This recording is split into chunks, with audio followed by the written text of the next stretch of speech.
마음이 청결한 자는 복이 있나니 그들이 하나님을 볼 것이며. 아멘. 네. 이 말씀에 의지해서 팔복 6번째 복입니다. 한 마음을 품으라 라는 제목으로 하나님 말씀 함께 나누기 원합니다. 우리 말씀 듣기 전에 옆에 계신 분들과 이렇게 인사하겠습니다. 예수님의 성품을 담는 것이 복입니다. 함께 인사하겠습니다. 예수님의 성품을 담는 것이 복입니다. 아멘. 아멘. 네. 오늘 우리가 닮아야 할 그런 팔복 말씀, 마음이 청결한 자에 대해서 우리가 함께 나누기를 원합니다. 오늘 말씀에서 가장 궁금한 것은 그건 아니겠습니까? 마음이 청결한 자가 누구인가? 라는 질문, 이 궁금증이 우리에게 있습니다. 특히 요즘 같은 코로나 시대에는 이 몸의 청결이 참 중요한 그런 시대가 되었습니다. 예로부터 이 문명의 척도를 가늠할 때 얼마나 위생적인 생활을 하냐, 이것으로 구분짓기도 합니다. 깨끗하다는 것은 좋은 건 아니겠습니까? 그래서 문화인이라면 이 몸의 청결에 대해서 참 관심이 많습니다. 예수님 당시에도 마찬가지였는데 특히 관심이 많았던 사람들이 누구냐면 유대인들입니다. 그래서 유대인들은 먹어도 깨끗한 음식을 먹고 또 씨 상하는 돼지고기 같은 것은 먹지 않았습니다. 뿐만 아니라 물고기나 짐승 같은 것을 먹을 때에도 정한 것과 부정한 것을 구분해서 먹었습니다.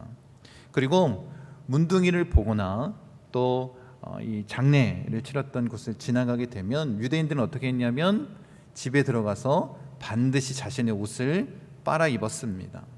그리고 손을 씻는데 그냥 손만 씻는 것이 아니라 팔꿈치까지 손을 씻는 민족이 바로 이 유대 민족이었습니다. 그래서 어떻게 보면 지금 이 이스라엘 나라가 코로나를 대처하는 데 굉장히 빨랐던 것 같습니다. 백신뿐만 아니라 이 몸의 청결을 잘 유지하고 있어서 가장 빨리 안정화가 된 나라가 바로 이스라엘 아니겠습니까? 그런데 이 유대인들 중에, 히브리인 중에 히브리인이라고 말하는 이 바리새인들은 특히 이 정결례에 대해서 관심이 너무나도 많이 있었고 반드시 그것을 지켜야 한다고 주장하던 사람 중에 하나입니다. 예수님의 제자들이 너무 배고팠던 것 같습니다. 그래서 손을 씻지 않고 음식을 먹는 것을 본 바리새인들이 이 제자들을 책망하고 예수님께서 이 제자들을 잘못 가르친 것처럼 이야기하기 시작하지 않습니까? 그런 바리새인들을 향해서 예수님께서 이렇게 말씀하십니다. 입술로는 나를 공경하고 있지만 마음은 내게서 멀도다. 사람의 교훈을 가르쳐서 뭘 하고 있냐면 하나님을 헛되이 경배하는도다 라고 말씀하고 있습니다. 지금 예수님께서 이 바리새인들을 책망하실 때 그들이 이 몸을 깨끗하게 청결을 유지하는 것에 대해서 책망한 것이 아닙니다. 그것만 강조하고 진짜 하나님께서 주신 그 율법의 의미를 온전히 나타내지 못하는, 우리 지금 말씀 나누는 것으로 얘기한다면 이 마음의 청결을 그들이 알지 못하고 또 행하지 못했기 때문에 책망하신 것 아니겠습니까? 그래서 뭐라고 말씀하시냐면 입으로 들어가는 것이 아니라 입에서 나오는 것이 사람의 몸을 더럽게 한다라고 주님이 말씀하십니다. 예수님께서는 몸의 청결이 중요하지 않다라고 말씀하신 것이 아니라 진짜 하나님이 원하시는 그 마음의 청결의 의미를 가지고 우리가 사는 것이 중요하다라고 말씀하신 것 아니겠습니까? 그래서 오늘 이 6번째 복을 통해서 마음이 청결한 자에 대해서 분명하게 말씀하고 계시는 것입니다. 우리가 지난주에 첫 번째 복부터 네 번째 복은 하나님과 관계되는 내면적인 그런 복에 대한 이야기였다면 이제 5번째부터 8번째까지는 이제 이웃사람과의 관계 가운데 나타나는 그 복에 대한 이야기라고 제가 말씀을 드렸습니다. 그리고 존 메가더 목사님은 이 팔복을 해석할 때 조금 특별하게 그렇게 해석을 하고 있는데 이 팔복에는 패턴이 있다는 거예요. 어떤 패턴이냐면 첫 번째 복과 5번째 복이 연결이 되어 있고 두 번째 복과 6번째 복, 이렇게 세 번째 복과 7번째, 네 번째 복과 8번째 복이 연결되어 있다는 것입니다. 그래서 심령이 가난한 자들이 자신이 아무것도 아닌 거지에 지나지 않다라는 것을 깨닫고 나서 어떤 마음이 든다라는 거예요. 다른 사람들을 긍휼히 여기며 도와줄 수 있는 마음이 생긴다라는 것입니다. 이게 첫 번째와 다섯 번째 복입니다. 또 자신의 죄를 직시하고 애통하는 자만이 뭘 할 수 있냐면 마음의 청결이 무엇인지를 알 수 있다라는 것입니다. 이게 두 번째와 여섯 번째 복입니다. 그리고 온유한 자들이 화평케 하는 것이고, 이것이 세 번째와 일곱 번째. 그리고 의에 줄이고 목마른 자, 그 의의 목숨을 걸고 살아가는 자들이 의를 위해서 박해를 받는 자가 된다라고 주님이 말씀하셨다라는 것입니다. 여러분, 그렇게 본다면 예수님께서 이 팔복 말씀을 말씀해 주시면서 우리에게 한 가지 원하는 것이 있는 것 같습니다. 그게 뭐냐면 내면의 관계뿐만 아니라 외면의 관계도 아름답게 이루어지기를 원하시는 것 아니겠습니까? 그러니까 이 외적인 모습뿐만 아니라 이 내적인 모든 모습까지도 주님께서 온전히 예수를 닮아야 한다라고 말씀하는 것입니다. 그러니까 척하는 신앙, 말뿐인 신앙이 아니라 이 바리새인들처럼 그것이 아니라 온전한 마음의 변화를 통해서 그의 삶의 영향력을 나타내기를 원하시는 것 아니겠습니까? 여러분, 그런 모습으로 우리가 이 팔복을 대하길 원하고 정말 예수님을 닮는 것이, 그 성품을 닮는 것이 우리에게 복임을 깨닫기를 원합니다. 여러분, 이 마음이 청결하다, 이 청결하다는 의미는 그 단어적으로 보면 그 물리적인 깨끗함에 대해서 이야기를 하고 있는 것입니다. 그런데 지금 예수님은 뭐라고 말씀하시냐면 마음이 청결한 자라고 얘기합니다. 그럼 마음이 청결하다, 마음이 깨끗하다라는 그 의미가 무엇일까? 이사야서 59장 2절에 이렇게 기록하고 있습니다. 보세요. 오직 너희 죄악이 너희와 너희 하나님 사이를 갈라놓았고 너희 죄가 그의 얼굴을 가리어서 너희에게서 듣지 않으시게 함이니라, 이렇게 말씀하고 있습니다. 지금 이 마음을 더럽히고 있는 게 뭐라는 거예요? 죄라는 것입니다. 죄가 어떻게 했다라는 거예요? 하나님과 우리 사이를 갈라놓았다라는 거예요. 죄로 우리 마음이 더러워져서, 뿐만 아니라 어떻게 했다라는 것입니까? 그 죄가 그 하나님의 얼굴을 가리어서 너희에게서 듣지 않으시게 함이니라, 이렇게 말씀하고 있습니다. 뭐가 문제라는 거예요? 이 죄가 문제라는 것입니다. 이 마음이 죄로 더러워졌기 때문에 하나님과의 그 모든 관계가 단절됐다는 것 아니겠습니까? 그러니까 마음이 청결하다라는 그 의미를 우리가 살펴본다면 어떻다라는 거예요? 우리 마음을 이 죄로부터 깨끗이 씻어내야 된다라고 말씀하시는 것입니다. 그래서 예수님께서 바리새인들을 책망하면서 뭐라고 하셨냐면 이 모든 악한 것이 다 속에서 나와서 사람을 더럽게 한다라는 거예요. 그 죄악의 모습들, 그런 모든 죄악의 모습들이 우리 마음 가운데에서 나온다라는 것입니다. 그래서 우리가 어떤 존재라는 거예요?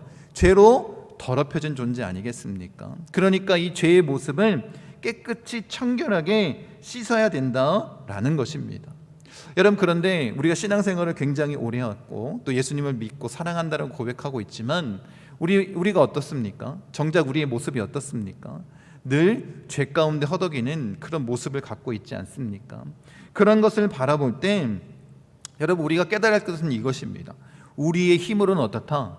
불가능하다라는 거예요. 우리의 마음을 깨끗이 하는 것은 우리의 힘으로는 참 어렵다라는 것입니다. 그래서 이것을 해결할 수 있는 방법은 오직 예수 그리스도의 보혈의 피밖에 없는 것 아니겠습니까? 이 부분에 대해서는 이후에 조금 더 우리가 자세하게 한번 살펴보기 원합니다. 그래서 우리가 이 마음을 깨끗이 하는 것 굉장히 중요합니다. 이 철로 역정을 쓴 존 버년 목사님이 설교 후에 한 성도가 찾아와서 이렇게 얘기했다고 합니다. 악수를 하면서 설교에 많은 은혜를 받았습니다. 근데 이 존 버년 목사님이 그 얘기를 듣고 얼굴에 굉장히 수심이 가득한 그런 슬픈 얼굴로 이렇게 얘기했다라는 거예요. 강대상에서 내려올 때 마귀가 먼저 나에게 그 말을 속삭였습니다. 목회자들도 마찬가지입니다. 마음 가운데 이 죄를 범하는 것이 너무나도 쉽다라는 거예요. 여러분, 우리의 마음은 안 그렇습니까? 그래서 예레미야 선지자는 만물보다 거짓되고 부패한 것이 우리의 마음이라는 거예요. 그래서 바울 역시 오호라 나는 곤고한 사람이로다 라고 말하고 있지 않습니까? 늘 그 죄성을 가진 그 본성이 드러나와서 우리를 계속해서 그 마음을 더럽게 하고 죄 가운데 넘어지게 하는 것 아니겠습니까? 여러분, 그래서 우리가 이런 생각을 가질 수 있습니다. 우리의 마음을 깨끗하게 청결하게 하는 것, 이 죄를 씻는 것, 이것은 진짜 불가능한 일인가? 내가 살아보니까, 내가 신앙생활 해보니까 이거는 불가능한 일이야, 이런 생각을 갖습니다. 두려움을 갖는 모습으로 살아갑니다. 그런데 우리가 해야 될 일은 뭐냐면 경험을 믿는 것이 아니라 하나님의 말씀을 믿는 것 아닙니까?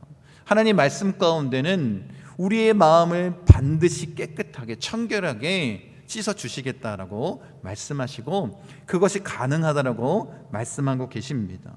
베드로 사도가 예루살렘 회의에서 이방인들에게 복음을 전하는 것에 대한 회의를 나눌 때 이렇게 이야기합니다. 말씀 보세요. 같이 한번 읽어보겠습니다.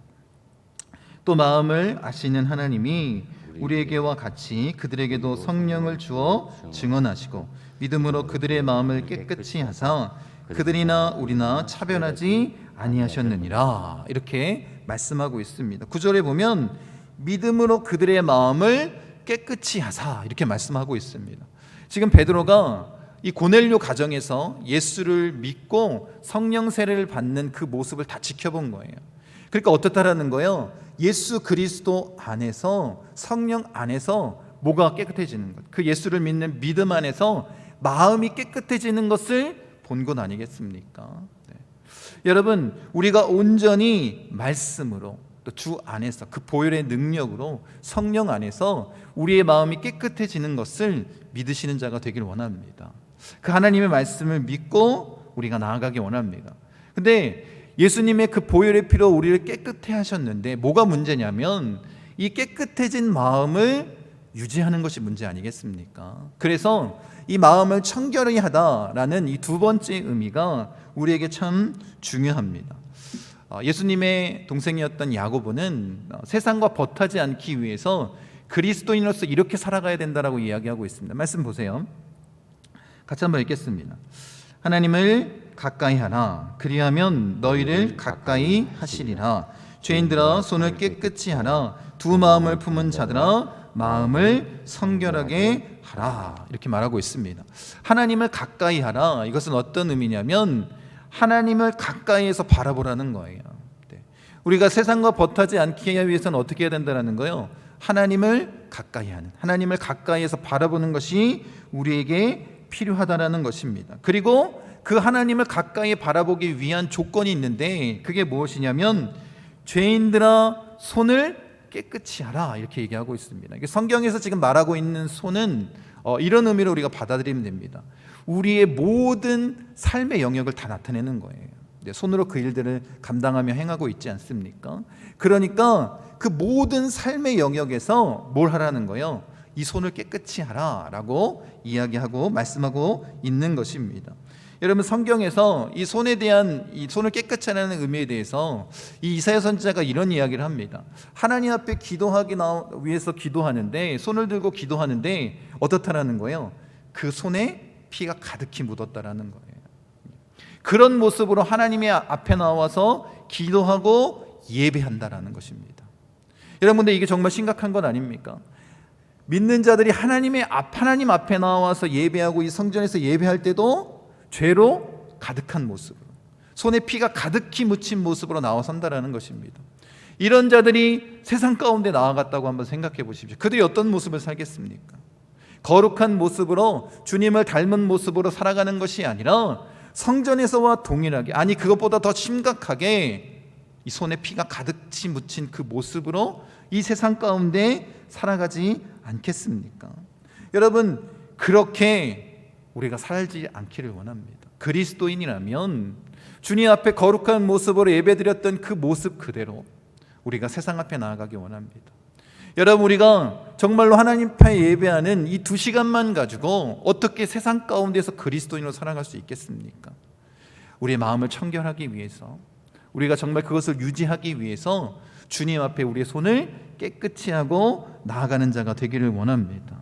여러분, 이렇게 손이 더러운 자가 바로 세상에 속한 자들 아니겠습니까? 죄 가운데 가득한 사람들 아니겠습니까? 그리고 그렇게 손에 죄가 가득한 사람들을 뭐라고 표현하고 있냐면 두 마음을 품은 자들이라고 이야기를 하고 있습니다. 그리고 이 두 마음은 품은 자들에게 뭐라고 얘기하냐면 그 마음을 성결하게 하라, 깨끗하게 하라라고 말하고 있는 것 아니겠습니까? 그러니까 이 말씀을 우리가 좀 곱씹어 본다면 이런 의미입니다. 두 마음을 품는 것이 죄인의 마음이라면 마음이 성결한 사람들은 어떤 마음을 품고 있다는 거예요? 한 마음을 품은 자라는 거예요. 그러니까 예수님이 말씀하신 이 마음이 청결한 자의 의미는 뭐냐면 한 마음을 품은 자라는 거예요. 한 마음을 품고 하나님을 사랑하고 오직 하나님을 바라보는 자들이 뭘 할 수 있다는 거예요? 마음의 청결함을 유지할 수 있다는 것입니다. 그래서 예수님께서도 뭐라고 말씀하세요? 두 마음을 품지 말라고 말하지 않습니까? 여러분, 어떻게 우리가 두 주인을 섬기며 재물을 그렇게 돈과 다른 권력과 명예와 다른 것들을 사랑하며 어떻게 하나님을 온전히 믿고 예배할 수 있겠습니까? 오직 하나님만 바라볼 수 있는 그 마음, 한 마음을 품는 것이 지금 마음이 청결한 자다라고 주님이 말씀하시는 것입니다. 여러분, 우리가 한 마음을 품고 주님을 바라보고 살아가는 것이 왜 중요한지 이 베드로의 일화를 통해서 우리가 알 수 있습니다. 여러분, 예수님께서 오병이의 기적을 베푸셨습니다. 그리고 이제 제자들에게 뭐라고 말씀하시냐면 먼저 그 강 건너편으로 가라라고 말씀하십니다. 근데 어떤 일이 벌어졌습니까? 여러분이 잘 아시는 것처럼 풍랑을 맞았습니다. 이 제자들이 그 풍랑의 위협 가운데 얼마나 두려움에 떨었겠습니까? 그런데 더 두려운 일이 벌어졌는데 뭐냐면 저 물가에서 누가 걸어오는 거예요. 사람이. 얼마나 놀랐겠습니까? 이 풍랑 때문에 죽을 위협 가운데 두려워 떨고 있는데 마치 유령이 걸어오는 것처럼 생각하고 더 두려움에 떨었습니다. 그때 예수님께서 뭐라고 말씀하시냐면 안심하라, 나니 두려워 말라, 이렇게 말씀하십니다. 정말 제가 이제 이 말씀을 보면서 이 베드로를 사랑할 수밖에 없었던 이유, 만약에 여러분이 다른 제자들이었으면 어떻게 했을까요? 와, 이런 마음만 품지 않겠습니까? 근데 베드로는 뭐라고 얘기하냐면 주님이시라면 나도 좀 걷게 해주십시오. 이런 믿음의 고백을 할 수 있다는 게 어떻게 보면 굉장히 이런 표현이 좀 그렇지만 좀 무식해 보이고 그럴 수 있겠을지 모르겠지만 주님을 향한 그 열정만큼은 대단했던 것 같습니다. 그래서 예수님이 명령하시다 베드로가 어떻게 해요? 물 위를 걸어서 예수님께로 갑니다. 여러분이 잘 아시는 것처럼 갑자기 그 마음 가운데 두려움이 엄습합니다. 그 풍랑을 바라보게 되고 그 두려움 가운데 어떻게 하냐면 계속해서 물에 빠져가는 자신을 발견합니다. 그때서야 정신이 번쩍 든 거예요. 그래서 뭐라고 외칩니까? 주여 나를 구원하소서, 이렇게 외칩니다. 그때 예수님께서 베드로에게 그 믿음 없음을 책망하시고 다시 건져주시지 않습니까? 구원하신 이후에 그리고 예수님과 함께 베드로가 걸어서 배에 올라옵니다. 그러니까 베드로가 물 위를 걸었어요? 걷지 않았어요? 물 위를 걸었습니다.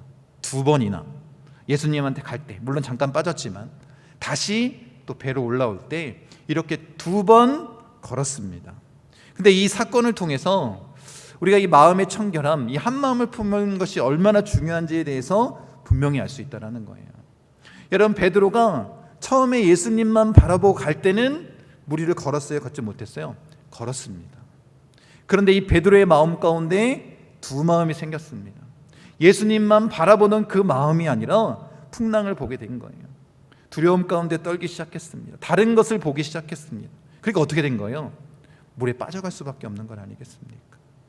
여러분, 이것이 신앙에서 굉장히 중요한 것을 지금 이야기하고 있는 거예요. 여러분이 예수 믿는다라고 구원받은 백성이라고 말하고 있지만 예수님이 아닌 다른 것을 바라보고 의지하고 있다면 물에 빠질 수밖에 없는 것입니다. 그런데 아주 놀라운 건 뭐냐면 베드로의 신앙이 제대로 된 신앙이라고 얘기할 수 있는 건 뭐냐면 그 물에 빠져가는 그 위협 가운데, 죽음의 위협 가운데 베드로가 누굴 본 거예요? 이제 다른 생각은 다 사라진 것입니다. 오직 나를 구원하실 수 있는 분은 예수 그리스도밖에 없다는 이 마음이 생기니까 주님께 구하지 않습니까? 주님, 나를 구원하여 주옵소서. 그때 예수님이 이 베드로를 구원해 주신 거 아닙니까? 여러분, 이 마음이 우리에게 필요하다라는 거예요. 이것이 우리의 마음을 청결하게 유지할 수 있는 비결이라는 것입니다. 한 마음을 품는 것, 예수님을 향한 그 뜨거운 열정. 여러분, 하나님을 사랑하는 자들이 하나님의 사랑을 잊고 하나님 간절히 찾는 자들이 하나님을 만나는 것 아니겠습니까? 여러분, 우리에게도 그런 믿음이 필요하지 않습니까? 그러니까 우리 신앙생활 할 때 마음의 청결, 마음을 청결하게 하는 것, 이것이 굉장히 중요하다는 거예요. 그래서 그것을 뭐라고 주님이 말씀하신다고요? 한 마음을 품는 것, 예수님만을 바라보는 것입니다. 여러분, 이렇게 한번 생각해 보십시오. 우리가 사랑해서 가정을 이루지 않습니까? 그런데 우리 배우자를 바라볼 때 내가 정말 너무나도 당신을 사랑해, 너무너무 사랑해, 내 온 마음을 다해서 사랑해. 그런데 나는 다른 사람도 사랑해. 그렇게 이야기한다면 그건 뭐예요? 불륜 아닙니까?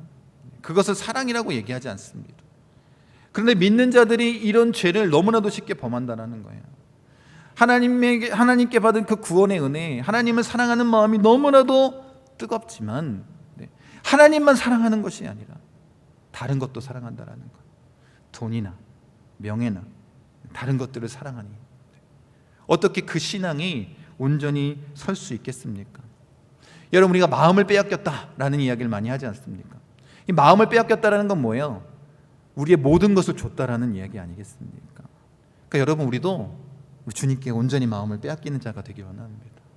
이 마음의 청결을 유지할 수 있는 비결이 뭐냐면 그렇게 예수님을 바라보는 거예요. 오직 예수님만 바라보는 것입니다. 두 마음을 품지 않기를 원합니다. 겉과 속이 다르게 행하지 말라라는 것입니다. 내면과 외면이 다르게 행동하지 말라라는 거예요. 바리새인들처럼, 외식한 자처럼. 여러분, 우리 어떻게 하라는 거예요? 우리의 마음뿐만 아니라 우리의 외면까지도 그렇게 마음이 청결한 자처럼 그렇게 살아내는 자가 되기를 원합니다. 그런 자들의 삶의 모습이 뭐냐면 하나님의 말씀을 진리로 받아들인다는 거예요. 그러니까 어떻게 될까요? 그 진리의 말씀을 통해서 우리의 삶이 변화될 수밖에 없는 거예요. 이것이 진정한 복 아니겠습니까? 여러분, 그래서 우리가 반드시 기억할 것이 이것입니다. 우리의 힘으로는 우리의 죄의 모습, 이 마음을 청결하게 하는 것이 어렵습니다. 오직 예수 그리스도의 보혈의 피로만 가능하고 이것을 유지하는 것이 우리에게 필요하다는 거예요. 그게 뭐냐면 오직 한 마음을 품고 주님을 바라보는 것, 주님만 사랑하는 것입니다. 그것이 우리에게 필요합니다. 여러분, 이 말씀 한번 보십시오. 이 내용을 좀 더 깊이 있게 우리 말씀 통해서 나누길 원하는데 시편 24편 3절 4절입니다. 같이 한번 보겠습니다. 여호와의 산에 오를 자가 누구며 그의 거룩한 곳에 설 자가 누구인가? 곧 손이 깨끗하며 마음이 청결하며 뜻을 허탄한 데에 두지 아니하며 거짓 맹세하지 아니하는 자로다. 이게 다윗의 시편인데 지금 다윗이 이렇게 고백하는 것과 예수님이 지금 6번째 복, 마음이 청결한 자는 복이 있나니 하나님을 볼 것임이며 이렇게 말씀하시는 것과 굉장히 유사하다라는 거예요. 보세요. 뭐라고 얘기하고 있냐면 여호와의 산에 오를 자가 누구며 그의 거룩한 곳에 설 자가 누구인가? 이 의미가 무엇일까요? 하나님을 본다라는 것 아니겠습니까? 예수님께서 지금 말씀하신 하나님을 볼 것이며 라는 말씀과 동일한 의미라는 것입니다. 그리고 나서 그 하나님을 본 것에 대해서 이렇게 얘기를 하고 있는 것 아니겠습니까? 4절에 보면 어떤 자라는 거예요? 손이 깨끗하며 마음이 청결하며 뜻을 허탄한 데 두지 아니하며 거짓 맹세하지 않는 자라는 거예요. 어떤 사람이 본다라는 거예요? 마음이 청결한 자가 하나님의 성전에 거하고 하나님의 거룩한 곳에 서 있을 수 있다는 것 아닙니까? 하나님을 볼 수 있다라고 말씀하고 있는 것입니다. 중요한 게 이건 아닙니까? 그렇다면 그 성소에 들어가는 것, 그 하나님의 거룩한 곳에 서기 위해서 어떻게 해야 되느냐? 히브리 기자는 이렇게 얘기하고 있습니다. 말씀 보세요. 그러므로 형제들아, 우리가 예수의 피를 힘입어 성소에 들어갈 담력을 얻었나니 이렇게 말씀하고 있습니다. 그러니까 우리의 노력으로는 이 죄의 문제를 해결할 수 없다는 거예요. 이 마음의 청결, 이 죄로 더럽혀진 이 마음을 깨끗하게 하는 것은 우리의 힘이 아니라 뭐라는 거예요? 오직 예수 그리스도의 보혈의 피를 힘입을 때만 가능하다는 거예요.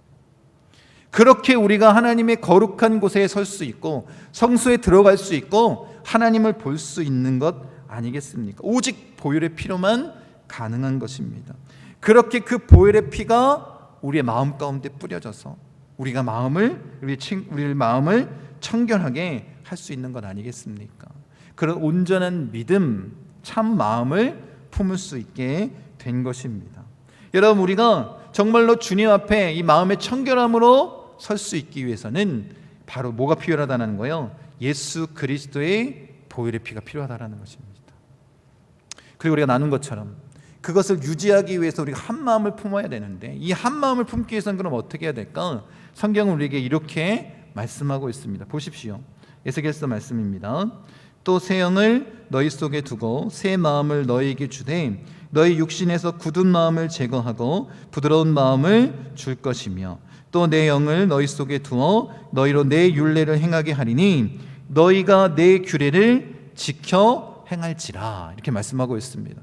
여러분, 우리가 계속해서 한 마음을 품고 그 마음의 청결을 유지하기 위해서는 어떻게 된다는 거예요? 새 영과 새 마음을 품어야 되는 건 아니겠습니까? 여러분, 예수님께서 그 새 영과 새 마음을 우리에게 주시기 위해서 보내주신 분이 누구예요? 성령 하나님 아닙니까? 그 성령님과 늘 동행하면서 어떻게 한다는 거예요? 그 굳은 마음이 어떻게 바뀌어야 되는 거예요? 부드러운 마음으로 바뀌어야 되는 것입니다. 죄로 인해서 더러워졌던 이 마음이 예수 그리스도를 온전히 바라보며 그 성령 안에서 예수 그리스도의 보혈의 피로 날마다 깨끗해져야 되는 건 아니겠습니까? 날마다 새로운 마음, 이 새 마음을 품는 것이 우리에게 중요하다라는 것입니다. 그 마음의 청결을 그래서 우리가 유지할 수 있는 건 아니겠습니까? 그렇게 하나님의 말씀대로 우리가 살아가는 거예요. 그 성령님이 행하신 일이 바로 그것 아니겠습니까? 그 하나님의 말씀을 온전히 깨닫고 행하는 것 아닙니까? 그런 은혜를 우리로 하여금 누릴 수 있게끔 새 마음과 새 영을 품고 나아갈 수 있게끔 성령을 보내주신 것입니다. 그렇게 우리가 이 마음을 청결하게 유지할 수 있다고, 그렇게 성경이 우리에게 증언하고 있는 것 아니겠습니까? 여러분, 그러니까 우리 이런 마음 좀 버렸으면 좋겠습니다. 우리가 어떻게 마음을 청결하게 할 수 있어? 내 마음이 이렇게 죄가 가득한데, 내가 살아보니까 날마다 죄를 범하고 있는데, 이런 생각을 품는 것이 아니라 주님이 우리에게 말씀하신 이 말씀을 믿는 자가 되길 원합니다. 그래서 어떻게 해요? 예수 그리스도의 보혈의 피로 우리의 마음을 깨끗하게 씻고, 그리고 성령의 능력으로 날마다 예수 그리스도만 바라볼 수 있도록, 날마다 이 굳은 마음이 부드러운 마음으로 변화될 수 있도록 새 마음을 품기 위해서 나아가는 자가 되길 원합니다. 그래서 여러분들에게 권면하고 싶습니다. 여러분, 날마다 이렇게 마음을 깨끗이 씻는 시간을 갖길 원합니다. 여러분이 그 하루를 마무리하는 그 시간, 정말로 주님 앞에 나와 무릎 꿇고, 장소는 상관없습니다. 교회가 돼도 상관이 없고, 여러분이 정한 그 장소에서 정말 여러분의 마음을 씻을 수 있는 시간이 되기를 원합니다. 여러분, 그냥 하루 이틀, 그렇게 한 달, 또 1년 이렇게 내 마음을 씻는 시간이 전혀 없이 우리가 그리스도를 살아간다면, 우리가 이 세상 사람들과 다를 게 무엇입니까? 늘 손에 피를 묻히고 그렇게 살아가는 모습으로 살 수밖에 없는 것 아닙니까? 그래서 여러분, 이 마음의 청결함을 유지하는 것이 중요하다고 말씀한 거예요. 여러분도 그렇게 날마다 여러분의 마음을 예수 그리스도의 보혈로, 또 하나님의 말씀으로 깨끗하게 씻는 자가 되기를 원합니다. 여러분, 이렇게 마음이 청결한 자에게 주어지는 복이 뭐라는 거예요? 하나님을 본다라는 거예요. 여러분, 하나님을 보는 것이 우리에게 왜 복입니까? 여러분이 믿는 자라면 여러분 하나님 얼굴을 보고 싶지 않습니까? 하나님을 만나고 싶지 않습니까? 여러분의 눈으로 하나님을 직접 보고 싶은 마음이 없습니까? 모세도 하나님을 너무나도 보고 싶었습니다. 그래서 성경에 보면 하나님의 얼굴을 보는 자는 어때요? 죽습니다. 하나님께서 이 모세를 사랑하는 마음으로 뭐라고 말씀하시냐면, 얼굴은 볼 수 없으니까 잠시 동안 뭘 보여주시냐면 뒷모습, 이 등을 보여주십니다. 출애굽기 3장 33장에 그렇게 기록되어 있습니다. 여러분, 그 하나님의 얼굴을 보는 것, 이것이 왜 우리에게 복이냐? 이게 중요한 것 아니겠습니까? 여러분, 우리가 하나님의 얼굴을 보면 어때요? 죽지 않습니까? 그래서 하나님께서 행하신 일이 뭐냐면 예수 그리스도를 우리가 볼 수 있게끔 성육신하게 하셔서 이 땅 가운데 보내주신 건 아닙니까? 그래서 예수님께서 뭐라고 말씀하시냐면 빌립의 질문에, 하나님을 보고 싶다는 빌립의 질문에 나를 본 자 갖고 누구를 보는 거예요? 하나님을 본 자라고 말씀하시지 않습니까? 여러분, 그렇게 하나님께서는 우리가 하나님을 볼 수 있도록 예수님 이 땅에 보내주셨습니다. 문제는 뭐냐면 우리는 그 시대에 살지 않았기 때문에 하나님의 얼굴을 보지 못하는 것 아닙니까? 그래서 우리가 좀 안타까울 수 있습니다.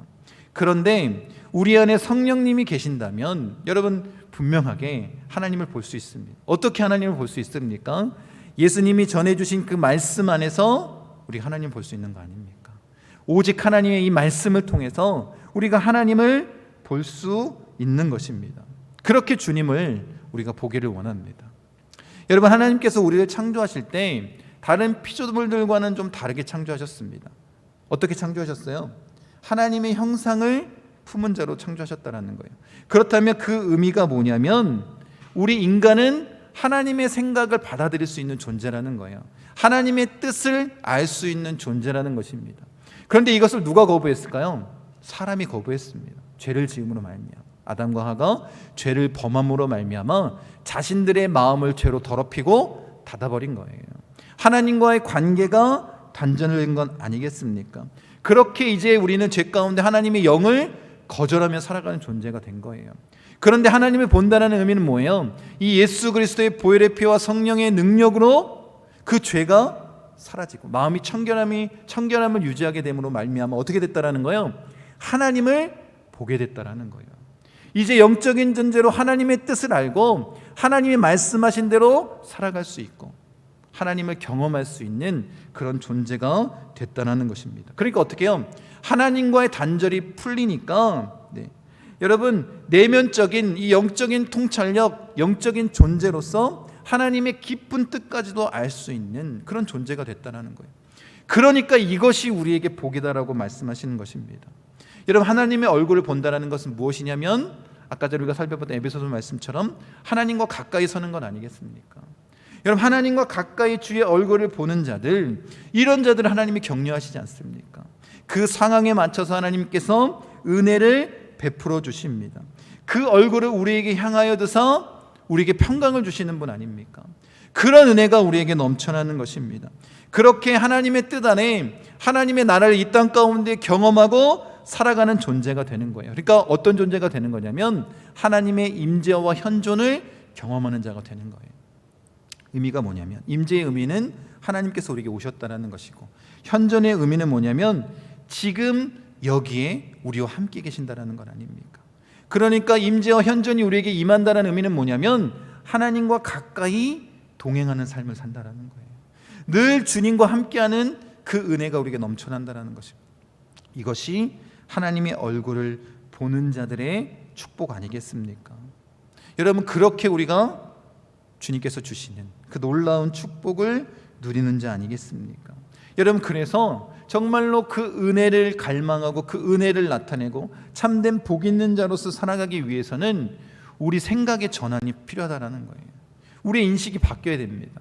여러분, 지금까지 우리가 어떻게 신앙생활을 해왔습니까? 예수를 잘 믿고 우리의 문제가 해결받는 것, 물질적인 문제, 관계의 문제, 여러 가지 내게 필요한 그런 모든 것들이 채워지기를 갈망하면서 신앙생활했습니다. 한국교회 모든 그리스도인들이 그런 모습을 가지고 신앙생활했습니다. 여러분, 그런데 이제 그 마음을 바꿔야 된다는 거예요. 그런 식으로 생활하면, 신앙생활하면 그 어떠한 영향력도 미칠 수 없다는 것입니다. 1900년대 초에 평생 인도의 선교사로 살아갔던 스탠리 존스의 책에 이런 얘기가 쓰여져 있습니다. 한 힌두교를 믿는 이 여자아이가 한 이야기입니다. 뭐라고 얘기했냐면 그 아이가 이렇게 얘기했다는 거예요. 힌두교를 믿는데 진정한 그리스도인은 과연 누구냐? 이렇게 물어봤을 때 그 아이가 이렇게 대답하는 거예요. 다른 모든 사람과 구별된 사람, 이 사람이 그리스도인이라는 거예요. 힌두교인이 얘기한 이야기입니다. 여러분이 잘 알고 있는 것처럼 영국이 인도를 식민지화하지 않았습니까? 여러분, 이 인도 사람들이, 힌두교를 믿는 인도 사람들이 예수님을 싫어하지 않습니다. 누구를 싫어하냐면 예수님을 믿는다라고 말하는 기독교인을 싫어하는 거예요. 예수님을 믿는다라고 말하고 있지만 자기네 나라들을 식민 통치하면서 얼마나 악한 모습을 보여주었는지, 그래서 이 힌두교를 믿는 이 인도 사람들이 기독교인이라고 얘기하면 굉장히 싫어합니다. 그런데 기독교적인 사람이라고 얘기하면 좋아한다라는 거예요. 칭찬처럼 받아들인다라는 것입니다. 예수를 믿는다고 말하는 그 영국인들은 기독교인으로서 그의 삶의 모습을 나타내지 못했지만 정말 예수님의 그 말씀을 믿고 살아가는 자들, 그렇게 영향력을 나타내고 그 힌두교 여자아이가 얘기한 것처럼 다른 모든 사람들과 구별된 모습을 갖고 있다. 그런 모습을 갖고 있는 자들이 그리스도인이라고 생각했기 때문에, 참 예수님을 믿는 사람이라고 생각했기 때문에 기독교적인 사람이라고 얘기할 때는 좋아했다라는 것입니다. 여러분들도 한번 지금 시대에 한번 생각해 보십시오. 여러분이 나가서 내가 그리스도인이야 라고 얘기할 때 좋아하는 사람들이 얼마나 됩니까? 오히려 욕하는 사람들이 더 많다면 이게 정말 안타까운 일 아니겠습니까?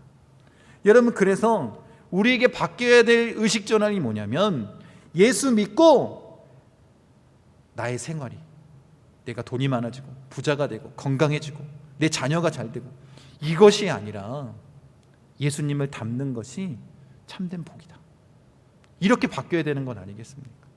여러분, 우리가 팔복의 말씀을 나누는 이유가 무엇입니까? 왜 우리가 말씀을 전하기 전에 예수님의 성품을 담는 것이 복입니다, 이 인사를 왜 하겠습니까? 이런 의식의 전환이 생겨야 우리가 그리스도인으로서 마땅히 이 땅 가운데 마음이 청결한 자로서 살아갈 수 있는 것 아닙니까? 여러분, 그래서 이 6번째 복이 굉장히 우리에게 중요한 거예요.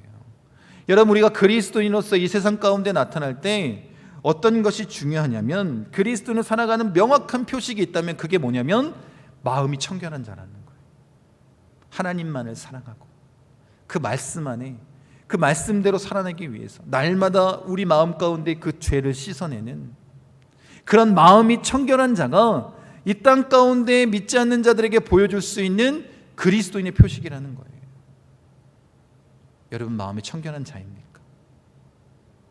여러분, 우리의 의식 전환이 일어나지 않는다면 팔복 말씀이 진짜 복이고 예수님의 성품을 담는 것이 복이고 천국을 이 땅 가운데 소유한 것이 복이라는 생각이 사라진다면, 없다면 여러분, 지금 이 시대의 그리스도인들과 똑같이 우리가 잘못을 범하며 살 수밖에 없는 거예요. 여러분, 우리가 온전히 우리의 생각, 인식을 바꾸기 원합니다. 그리고 마음이 청결한 그리스도인으로서 살아가는 자가 되기를 원합니다. 이게 진짜 복 아니겠습니까? 예수님을 닮는 것. 여러분, 이 의식 전환으로 우리가 참된 복을 누리며 나아가길 원합니다. 그래서 뭐가 복이라는 거예요? 예수님의 성품을 담는 것이 복입니다. 마음이 청결한 자가 되는 것이 복입니다. 하나님을 바라보며 그 주님과 동행하는 것이 복입니다. 늘 하나님과 가까이 서는 것, 이것을 위해서 우리가 몸부림치며 우리의 죄악된 모습을 날마다 그 보혈의 피로, 애통의 눈물로 씻는 것, 이것이 우리에게 복이라는 거예요. 여러분, 잘 들으십시오. 하나님이 계시지 않는 것이 문제가 아닙니다. 하나님은 어느 곳에나 계십니다. 믿지 않는 자들 가운데도 하나님 계십니다. 여러분, 뭐가 문제냐면 하나님을 보지 못하는 게 문제인 거예요. 여러분, 우리가 그리스도인인데 하나님이 다 계신다고, 내 안에 계신다고 다 그렇게 고백하고 있지만 문제가 뭐라는 거예요? 하나님 반드시 계십니다. 그런데 그 하나님을 보지 못하는 게 문제인 거예요. 마음이 청결하지 않으니까, 내 마음이 죄로 더럽혀 있으니까 하나님을 보지 못하는 거예요.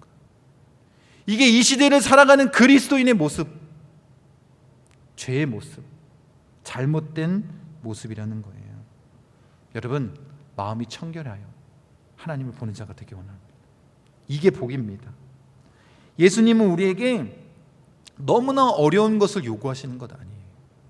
내 마음은 청결하게 하는 것, 난 정말 너무나도 힘듭니다.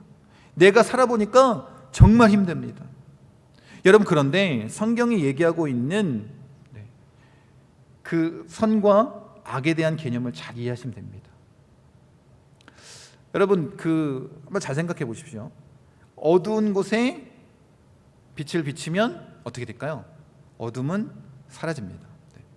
성경이 말하는 어둠은 뭘 얘기하는 거냐면 빛의 부재를 얘기하는 거예요. 그러니까 성경이 말하고 있는 악은 선의 부재를 얘기합니다. 그런데 뭐가 들어오면, 빛이 들어오면 그 어둠이, 악이 다 사라지는 것처럼, 여러분, 예수 그리스도의 빛이 우리를 비치면 어떻게 될까요?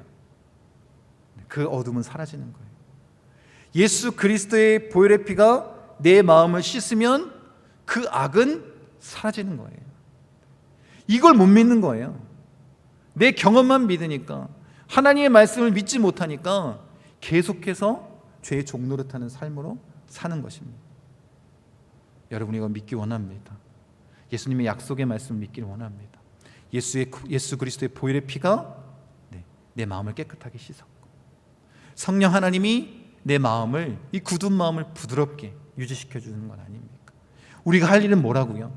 그 마음의 청결을 유지하기 위해서 하나님만 바라보는 것, 한 마음만 품고 달려가는 것입니다. 날마다 우리의 죄악된 모습을 씻기 위해서 주님의 앞에 나와 기도하고, 그 말씀으로 주님을 바라보고 말씀 안에 거하고 그 뜻 안에 거하며 살아가는 것, 이것이 우리에게 필요한 것 아닙니까? 그게 바로 하나님을 보는 자의 축복 아니겠습니까? 천국을 누리는 자의 축복 아니겠습니까? 참된 평안을 누리는 자입니다. 이런 자를 누가 건들겠습니까? 악한 영이 건들겠습니까? 아니면 이 세상이 건들 수 있겠습니까? 여러분, 우리가 이렇게 마음이 청결한 자로, 하나님을 보는 자로 살아가기 원합니다. 이를 위해서 우리가 할 일은 기도하는 것이고, 이 말씀 묵상을 통해서 하나님의 뜻을 구하는 것 아니겠습니까? 그런 모습으로 나아가는 우리 목포순복음 중앙교회, 마음의 청결을 유지하는 참된 그리스도인 되시기를 간절히 축원드립니다.